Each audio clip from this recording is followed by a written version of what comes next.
What if I said I like this movie? Is that the lie?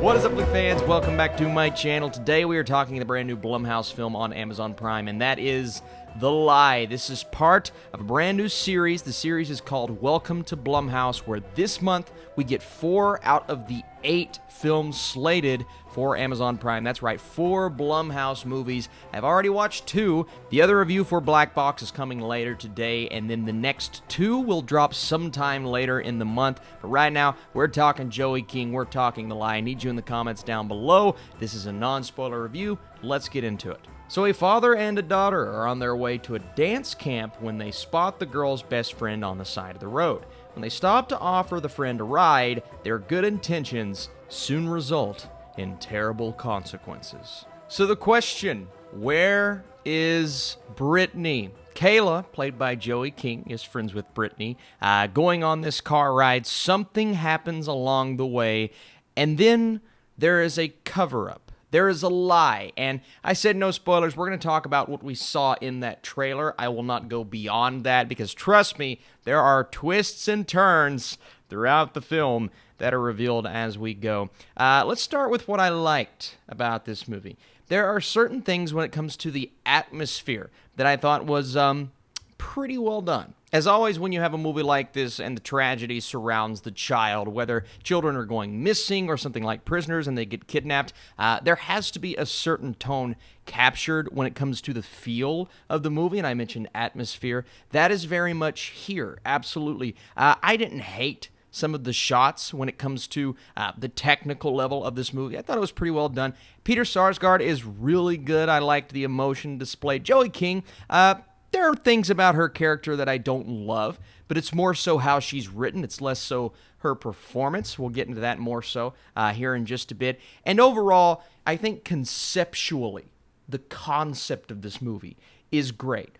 Maybe it should have been a short film. But the idea, I think, is fascinating. It's all about a father who is willing to do anything it takes to protect his daughter. And then on the other end, a father who is willing to do anything it takes to find his daughter. And even though one of those characters is portrayed to be somewhat of a villainous individual, it really comes down to the fact that you're just looking at it from this side, right? From his point of view, you understand, listen, I don't care what I have to do. I don't care who I have to threaten. And again, back to a movie like Prisoners, I will do whatever it takes to find my daughter. All of those things, those relationships, the exploration of that is what could have made this movie fascinating. And then, like I said, conceptually, there are scenes that made me sit back and say, you know what? There's a good movie in here somewhere. Unfortunately, I don't know where the heck it is.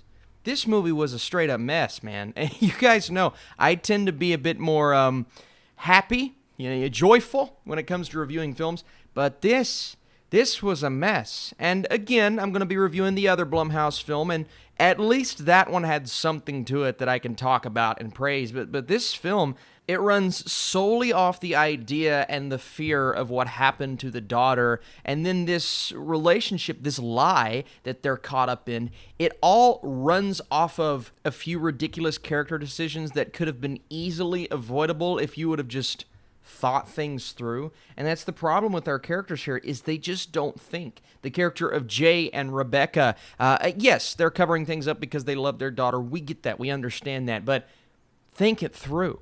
Don't make this decision because clearly this decision is going to lead to that decision, so on and so forth, trying to avoid spoilers. And then the daughter, Kayla, listen, Joey King is fine, but it's almost maniacal at points. She's just walking around happy-go-lucky, giggling, and even her dad at points, he's smiling and happy in the midst of this horrifying and terrifying thing that is going to destroy your family, because authorities are starting to tie things together and come to conclusions that involve your family, and you're about to be in big trouble. But they don't really care at points, and then at other points they really care, but they go overboard and do other really dumb things that lead to the whole family being in a deeper hole than they were in the first place. And then when you get to that revelation, or a couple of revelations within the third act, one specifically, oh boy, I don't know if a lot of people are going to sit back and say, well, that was worth my time. Or if you're going to be on my end and you're going to say, that wasn't worth my time. Because I was already getting fed up with certain character decisions. I was already getting fed up with the decision making. And then that happens, and if you've seen the movie, you know what I'm talking about. And I'm just like, oh my goodness, I would be infuriated if I was in that position, like beyond infuriated, and I am baffled. That's how the story turned out. And some may love it. You may be on the other end of the fence. That's fine. It comes down to how much patience do you have and how much time are you willing to sink into this story. In my opinion, the story is just a mess because it tries to be as realistic as possible with all of these tragic things happening, but the character decisions are something out of, you know, the commercial where it's making fun of horror films and she says, let's just go hide behind the chainsaws instead of the running car.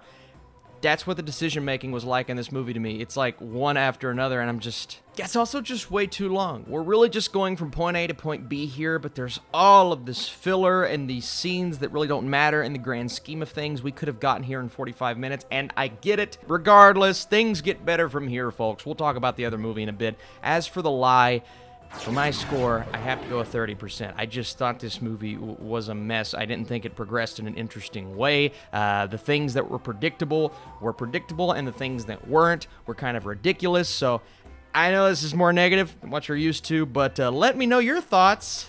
Oh boy. Thank you guys so much for watching. Still a big fan of Blumhouse as a whole. Can't wait to see what they do next, and stay tuned for my review later today.